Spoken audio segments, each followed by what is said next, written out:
में जिस तरह का टूरिज्म बढ़ा है या कुछ इस तरह की घटना सुनने को नहीं आ रही थी, तो देश में एक भरोसा धीरे धीरे बनता जा रहा था कि लगता है कि आतंकवाद पर कुछ हद तक काबू पा लिया गया है। लेकिन कल जो घटना हुई है वो दिखा रहा है कि आतंक और आतंकवादियों की जो जड़ें हैं वो इतने कमजोर अभी नहीं है। बहुत लंबे संघर्ष की, शायद ऑल टाइम संघर्ष की जरूरत है। मोदी जी ने कहा कि जो ये बंद चीनी मिल है, इस चीनी मिल से बनी हुई चीनी का चाय पीऊंगा तभी बिहार में वोट मांगने आऊंगा। अब 14 के बाद मोदी जी लगातार 11 साल हो गए, कितनी बार आए वोट मांगने, चीनी मिल तो चालू नहीं हुई, उसका एक इंच जमीन बिक गया। किसी एक व्यक्ति के खिलाफ नहीं चला रहे, ना किसी दल के खिलाफ चला रहे, उस सोच के खिलाफ चला रहे हैं जो ये कहता है कि बिहार बदल नहीं सकता है। उस सोच के खिलाफ चला रहे हैं जहां लोग कहते हैं कि लालू के डर से भाजपा को वोट दे और भाजपा के डर से लालू को वोट दे। उस सोच के खिलाफ चला रहे हैं जहां लोग कहते हैं कि बिहार में इतना जाति है, इतना भ्रष्टाचार है, यहाँ पर इतना बाहुबल है कि कोई यहाँ खड़ा ही नहीं हो सकता है। जन सुराज का एजेंडा उस सोच के खिलाफ है कि बिहार को बदला नहीं जा सकता है, क्योंकि हम लोग ऐसा सोचते हैं कि नहीं, बिहार को बदला जा सकता है और बदलने की जिम्मेवारी चाहे आप उठाएं या हम उठाएं, प्रयास आज हो या 10 वर्ष के बाद हो, करना तो किसी न किसी बिहार के व्यक्ति को ही पड़ेगा। और हम लोग ऐसा समझते हैं कि हमारी जिम्मेवारी है, इस मिट्टी का कर्ज है। अगर भगवान ने हम लोग को बुद्धि शक्ति दी है तो हम लोग को निश्चित तौर पर इसके लिए प्रयास करना चाहिए, इसीलिए प्रयास कर रहे हैं। जो अभी जो सेशन पास हुआ है इसके बारे में आप क्या कहना चाहेंगे? वक्फ बोर्ड के कानून के मेरिट को अगर हटा दिया जाए वो अच्छा है, खराब है उसको छोड़ दीजिए। हमारा या जनसुराज का वक्फ बोर्ड को लेकर विरोध इस बात को लेकर है कि जब देश बना, कुछ जो बेसिक मूल्यों के साथ देश बना, उसका संविधान बना, उनमें अगर कोई आप आमूलचूल परिवर्तन करते हैं तो जो लोग भी ये परिवर्तन कर रहे हैं उनकी ये जवाबदेही है, नैतिक और राजनीतिक जवाबदेही है कि जो समाज का वर्ग उससे प्रभावित हो रहा है उसको विश्वास में लेकर वो कानून बनाया जाए।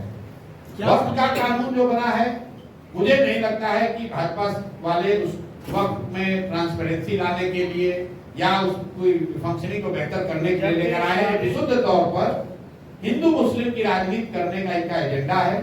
इसका प्रमाण ये है कि आप देखिए, पीछे एक कानून आया था सीए एनआरसी का, और भाजपा ने और भाजपा के समर्थकों को ये बताया गया कि सीए एनआरसी कानून इसलिए देश में जरूरी है क्योंकि यहाँ से मुस्लिम शरणार्थियों को, मुस्लिम आतंकवादियों को हटाना है। कुछ लोगों ने ये भी कहा कि हिंदू खतरे में है, अफगानिस्तान में, पाकिस्तान में, बांग्लादेश में, उनको लाकर देश में नागरिकता देनी है, इसलिए सीए एनआरसी लगाया गया, का कानून लाया गया। अब मैं आपके माध्यम से भाजपा के अपने साथियों से, उनके समर्थकों से पूछना चाहता हूँ कि भाई सीए एनआरसी देश में लागू है, बता दो कि पिछले 2 साल में कितने हिंदुओं को तुमने अफगानिस्तान, पाकिस्तान, बांग्लादेश से लाकर उनको नागरिकता दी है, या ये बता दो कि कितने मुस्लिम आतंकवादियों को तुमने उस कानून के तहत देश से हटा दिया। अब वो कानून भूल गए। मेरे भाई, सीए एनआरसी इसलिए लाए थे कि बंगाल में 1-1.5 करोड़ वोट पोलराइज करके लिया जा सके। तो इनका एजेंडा है हर साल 1.5 साल में कोई ना कोई एक ऐसा मुद्दा लाओ जिससे समाज में हिंदू मुस्लिम वाली बात चलती रहे। इनका अगर एजेंडा ये होता कि वक्त में ट्रांसपेरेंसी आए, उसमें जो गलती हुई है उसको सुधार किया जाए। किसी ने मुझे कहा कि वक्फ के कानून से अगर भूमिहीनों को जमीन मिलेगी आपको क्या दिक्कत है? हमने कहा भाई तुम कानून पढ़ के दिखा दो। अगर कानून में लिखा हुआ है कि वक्फ की कोई ऐसी जमीन जो गलती से वक्फ के पास है उसको लेकर भूमिहीनों में बांटा जाएगा, कहाँ कानून में लिखा गया है? भाई इनका उससे कोई लेना देना नहीं है। इन्होंने बस खाली हिंदू मुसलमान करना है, जैसे सीए एनआरसी पर किया, जैसे ट्रिपल तलाक पर किया, जैसे कॉमन सिविल कोड पे कर रहे हैं, इससे कोई लेना देना नहीं। इस भाजपा की सरकार में एक ही दिक्कत है, हम भी मोदी जी के साथ बहुत दिन काम किए हैं, ये गोल पोस्ट बदलते रहते हैं। अभी कल एक रिपोर्ट पढ़ रहा था कि आरबीआई ने सर्कुलर जारी किया है कि 500 के काउंटरफीट नोट बहुत बड़ी संख्या में बढ़ गए। आपको याद होगा जब डीमोनेटाइजेशन किया गया तो कहा गया कि काउंटरफीट नोट खत्म हो जाएगा, आतंकवाद खत्म हो जाएगा। अब कोई सवाल ना हमसे पूछ रहा है ना वो जवाब देते हैं। आप लोग फिर हम नया चीज लेकर आ गए, अब नया चीज बात करेंगे। पहले कहा भाई 5 ट्रिलियन की इकोनॉमी हो जाएगी, अब कोई नहीं पूछ रहा है कि 2014 में कहा कि सारे लोगों को घर मिल जाएगा, फिर 22 में आपसे कह रहे हैं कि 5 ट्रिलियन की इकोनॉमी हो जाएगी। अब 25 आते आते कह दिया कि हम तीसरे बड़े इकोनॉमी हो जाएंगे। भाई जो पहले कहा था उस पर भी तो जवाब दे दो। कल मोदी जी आ रहे हैं और मैं अच्छा किया कि आपने सवाल उठा दिया। अब मोदी जी से आपको एक ही सवाल आपके माध्यम से पूछना चाह रहा हूं कि 2015 में सर आप आए थे, 1,25,000 करोड़ के पैकेज की घोषणा आपने आरा से बिहार के लिए की थी। 2015 के बाद से लगातार दिल्ली में आप ही की सरकार है और बिहार में भी नीतीश और भाजपा की सरकार 10 में 7 साल रही है। तो कृपा करके ये बता दीजिए कि क्या आपने 1,25,000 करोड़ भेजा कि नहीं भेजा? अगर भेजा तो इसका मतलब है कि आप ही की राज्य सरकारों ने उसको लूट लिया, या फिर आपने भेजा ही नहीं। तीसरी तो कोई बात हो नहीं सकती, क्योंकि हम लोग तो कहीं देख नहीं रहे। 1,25,000 करोड़ का पैकेज आपको हमको तो कहीं नहीं दिख रहा है। तो दो ही बात हो सकती है, या तो मोदी जी ने भेजा नहीं, या भेजा तो उन्हीं की राज्य सरकार ने उसको लूट लिया। तो मोदी जी को कल उसका जवाब देना चाहिए। सुनिए जरा, आप आ रहे हैं बिहार में मदद करने के लिए। देश के सबसे गरीब और पिछड़े राज्य बिहार में आप आ रहे हैं जनप्रतिनिधियों से संवाद करने के लिए। उसका खर्चा है सैकड़ों करोड़ रुपया। आप लोग देखे होंगे, सरकारी आदेश जारी किया गया है। जितने पंचायती राज और जनरल एडमिनिस्ट्रेशन से जुड़े हुए लोग हैं, अजाता इनको टारगेट दिया गया है 200, 400 बस करके 10 लाख लोगों को इकट्ठा करने का। ये पैसा कौन दे रहा है? ये पैसा आप और हम दे रहे हैं। मोदी जी बिहार के लिए कुछ करें ना करें, 10, 20, 25, 50 करोड़ रुपया हम लोग का लेकर सभा जरूर कर लेंगे और कोई सवाल पूछने वाला नहीं है। ये सरकारी खर्चे पर बिहार की गरीब जनता के पैसे से प्रचार कर रहे हो भैया। अरे भाई, भाजपा के अकाउंट में 3-4 हजार करोड़ रुपया पड़ा हुआ है। अगर सभा ही करना है तो भाजपा से बिल भरिए। बिहार की जनता से उसका पैसा काहे वसूल रहे हैं? जरा पूछिए तो पर यहाँ भागलपुर के डीएम से, सीडीपीओ से कि वो कितना बस लेकर जा रहा है मधुबनी कल? आप लोगों ने पूछा है? बजाबता सरकारी आदेश जारी हुआ, सरकारी आदेश जारी हुआ है। सबको टारगेट फिक्स किया गया है कि कितने लोगों को लेकर बस लेकर पहुंचना है। कोई सवाल नहीं पूछ रहा है। चलिए, मोदी जी को तो आप नहीं पूछ सकते, प्रधानमंत्री हम मिलेंगे नहीं। कम से कम जो भाजपा के यहाँ लोकल लीडर है, जो एडमिनिस्ट्रेशन है, उससे तो पूछिए। आरटीआई तो लगाइए कि भाई कितना पैसा बिहार सरकार का खर्च हो रहा है इस पर। नीतीश कुमार जो अभी संवाद करने की स्थिति में नहीं है, उन्होंने शुरू किया महिला संवाद। उसका खर्चा टेंडर है 250 करोड़ रुपया। बताइए, जाते जाते गरीब बिहार जनता का 250 करोड़ रुपया लेकर महिला संवाद शुरू किए हैं। मतलब किसी एक कॉन्ट्रैक्टर को 250 करोड़ रुपया दे दिया गया कि गाड़ी और वीडियो चलाओ, और ऐसे व्यक्ति का चलाओ जो व्यक्ति खुद संवाद नहीं कर सकता है। उसका जब फ्लैग ऑफ किया तो उसमें एक शब्द बोले नहीं, क्योंकि उनकी मानसिक शारीरिक स्थिति नहीं है कि भाषण दे पाए। शांत जी, एक बात बताइए, जो कश्मीर में जो घटना हुई इसको कैसे देखते हैं?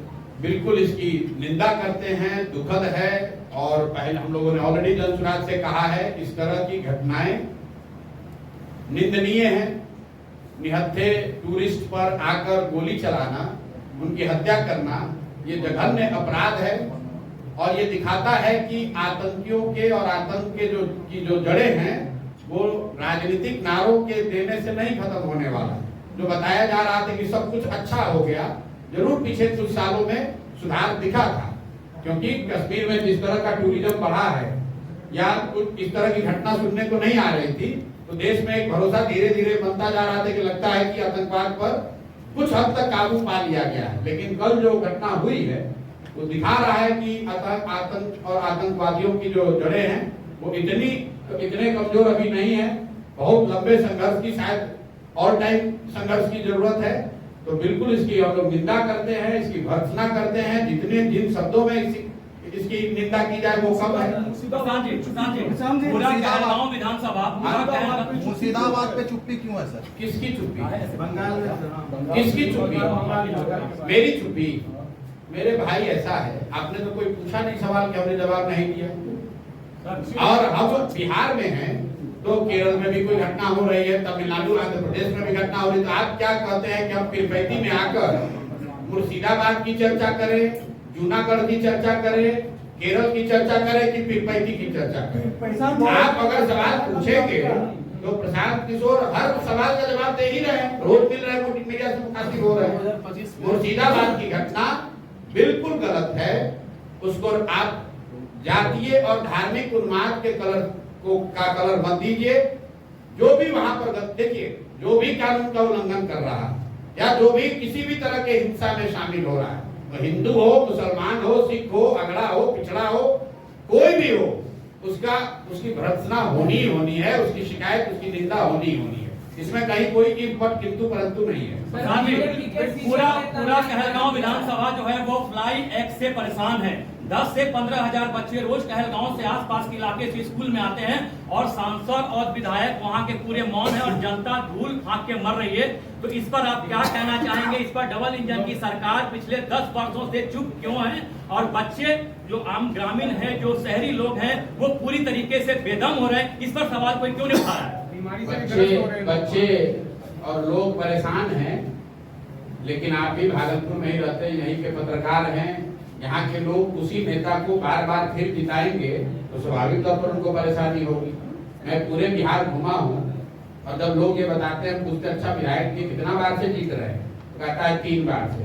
सांसद महोदय कितना बार से जीत रहे हैं, तो भैया 4 बार से। तो मेरे भाई, अगर आप समस्या से परेशान हैं तो उसी नेता को वोट क्यों दे रहे हैं?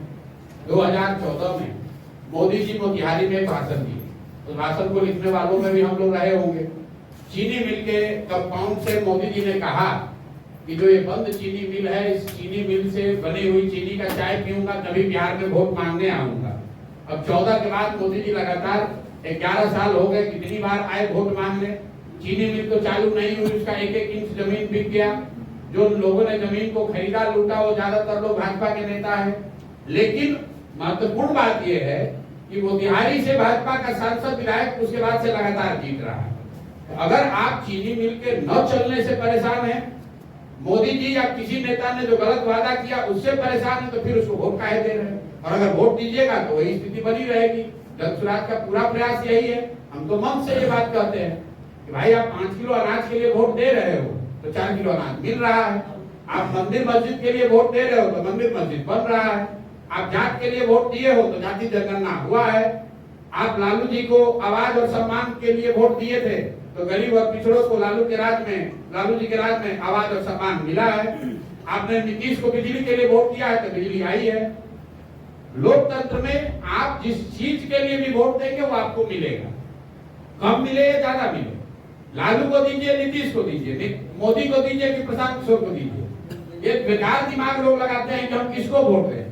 महत्व तो इस बात का नहीं है कि वोट किसको देते हैं, महत्व इस बात का है कि वोट किस बात के लिए देते हैं। जिस बात के लिए वोट देते हैं बिहार में भी वो चीज हो रहा है। बिहार में लोगों को अपने बच्चों के पढ़ाई रोजगार की चिंता नहीं है, उसके लिए वोट करना नहीं है। अभी देख लीजिए, अभी मुर्शिदाबाद पर सवाल हो रहा है, वोट पड़ेगा कश्मीर के नाम पर। वोट लोग देंगे गुजरात में बुलेट ट्रेन का कहानी सुन के, भैया गुजरात में बुलेट ट्रेन चलेगा और आप नरकटियागंज और पीरपैंती में धूल फाकिएगा। 2025 में सब कितना मजबूत आप अपने आप को देख रहे हैं? भाई 2025 को लेकर 2-3 प्रेडिक्शन आप सुन लीजिए। हम जो पहले काम करते थे तो मेरी बातों को पत्रकार लोग बहुत गंभीरता से लेते थे। अब चूंकि हम खुद राजनीति में हैं, एक तरीके से स्टेक होल्डर है, तो आप लोग भी कहते हैं ये कैसे होगा। जब प्रशांत किशोर ने कहा कि बंगाल में भाजपा को 100 सीट नहीं आएगा तो नहीं आया। जब आंध्र में कहा कि जगन मोहन रेड्डी पूरी तरह हार जाएंगे तो उनको 11 सीट आया। बिहार में मैं जो अभी कहूंगा आप कहेंगे आप तो जनसुराज के नेता इसलिए कह रहे हैं, लेकिन जो मेरी अपनी प्रोफेशनल समझ है, नवंबर में बिहार में नया चीफ मिनिस्टर बन जाएगा। नीतीश कुमार अब बिहार में चीफ मिनिस्टर नहीं बन पाएंगे किसी भी हालत में। इसकी गारंटी आप दे रहे हैं? गारंटी क्या होता है, लिख के दे देते हैं। दूसरी बात बिहार में 60% से ज्यादा आबादी बदलाव चाहती है। वो चाहे राजद का सपोर्टर हो, किसी जाति का हो, किसी धर्म का हो, भाजपा का सपोर्टर है, नीतीश का सपोर्टर है, 60% से ज्यादा लोग आंकड़े बता रहे हैं वो बदलाव चाहते हैं। वो लालू नीतीश के इस राज से थक गए। इसका मतलब ये नहीं है कि 60% लोग जनसुराज को चाहते हैं, उस पर विवाद हो सकता है, उस पर अभी जनता को निर्णय लेना है। लेकिन 60% से ज्यादा लोग बिहार में बदलाव चाहते हैं। अब आप कहेगा कब निर्णय लेंगे, तो डेटा और साइंस ये बताता है कि 25% वोटर, याद रखिए इस बात को, करीब 25% वोटर चुनाव के 3 दिन पहले 72 घंटे में निर्णय लेता है। तो आपके हमारे लिए जरूरी ये है जानना कि बिहार में बहुतायत संख्या में 60% से ज्यादा लोग बदलाव चाहते हैं।